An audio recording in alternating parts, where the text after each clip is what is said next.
நெல்லை மாவட்ட நிலையெடுப்பு தாசில்தார் காத்திருப்போர் பட்டியலுக்கு மாற்றம். சீமான் கட்சிக்கு சாதகமாக செயல்பட்டதாக எழுந்த புகாரில் நடவடிக்கை.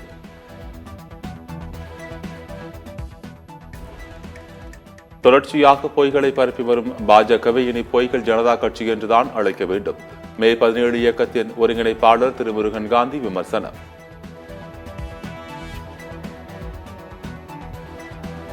சென்னை கோயம்பேடு சந்தையில் பூண்டு விலை கிடுகிடு உயர்வு. 1 கிலோ பூண்டு 450 முதல் 550 ரூபாய் வரை விற்பனையாவதால் இல்லத்தரசிகள் கலக்கம்.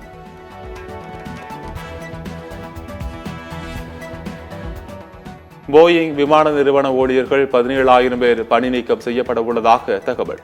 கடும் நிதி நெருக்கடி காரணமாக போயிங் விமான நிறுவனம் நடவடிக்கை.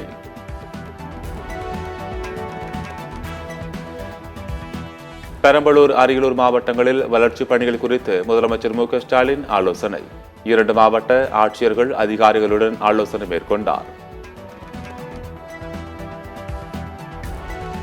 போதைப் பொருள் புழக்கத்தை கட்டுப்படுத்தும் போலீசாரின் நடவடிக்கைகளை மேற்பார்வையிட சிறப்பு கண்காணிப்பு குழு அமைக்க வேண்டும்.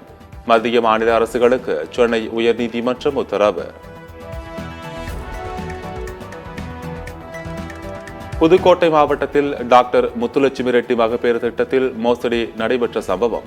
மற்ற மாவட்ட சுகாதார அலுவலர்களும் கண்காணிக்க அமைச்சர் மா சுப்பிரமணியன் வலியுறுத்தல்.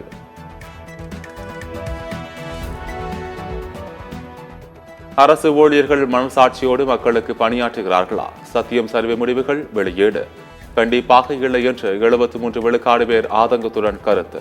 பாதி பேர் மனசாட்சியுடன் பணிபுரிகிறார்கள் என 16 விழுக்காடு மக்கள் கருத்து. பிரதமர் மோடியை கண்டு இந்தியா கூட்டணி கட்சிகளுக்கு பயமில்லை. எதிர்க்கட்சித் தலைவர் ராகுல் காந்தி பேச்சு.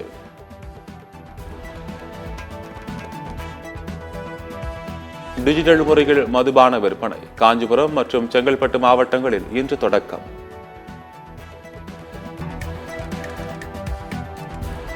வாரத்திற்கு 6 நாட்கள் வேலை என்ற தனது நிலைப்பாட்டில் உறுதியாக இருக்கிறேன். இன்போசிஸ் நிறுவனர் நாராயணமூர்த்தி திட்டவட்டம்.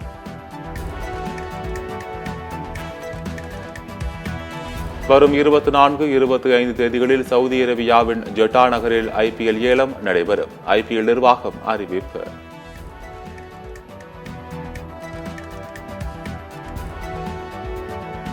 சாம்பியன்ஸ் டிராபி கோப்பையை ஆக்கிரமிப்பு காஷ்மீருக்குள் கொண்டு செல்ல தடை. பாகிஸ்தானின் முடிவுக்கு தடை விதித்து ICC உத்தரவு.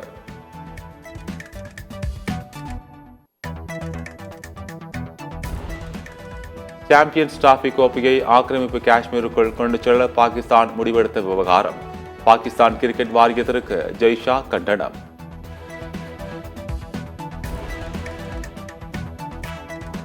தலைநகர் டெல்லியில் அதிகரிக்கும் காற்று மாசு. நேரடி வகுப்புகளுக்கு பதிலாக ஆன்லைன் வகுப்புகளுக்கு மாறும் பள்ளிகள்.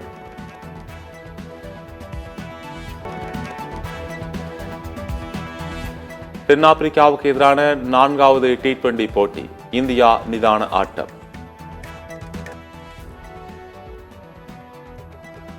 சென்னை கிண்டி கடை நூற்றாண்டு அரசு மருத்துவமனையில் இளைஞர் உயிரிழந்த சம்பவம். ஏற்கனவே பல்வேறு உடல் உறுப்புகளின் பாதிப்புகளோடு தான் அனுமதிக்கப்பட்டார் என மருத்துவமனை நிர்வாகம் விளக்கம்.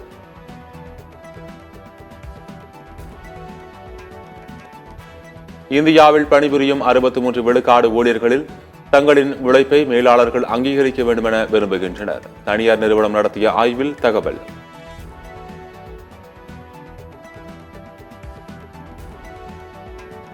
தமிழக முதலமைச்சரின் கரத்தை பலப்படுத்த அதிகாரிகள் விழிப்புடன் பணியாற்ற வேண்டும். சுதந்திர போராட்ட வீரர் பிர்சா முண்டாவின் 150வது பிறந்தநாள் நிகழ்ச்சிகள் செல்வ பெருந்தகை வேண்டுகோள். நடப்பு ஆண்டில் இந்தியாவின் GDP வளர்ச்சி 7.2 விழுக்காடாக இருக்கும். சர்வதேச ஆய்வு நிறுவனம் தகவல். தீபாவளி கொண்டாட்ட நிகழ்ச்சியின் போது இறைச்சி உணவு பரிமாறப்பட்ட விவகாரம். மன்னிப்பு கேட்டது இங்கிலாந்து பிரதமர் அலுவலகம்.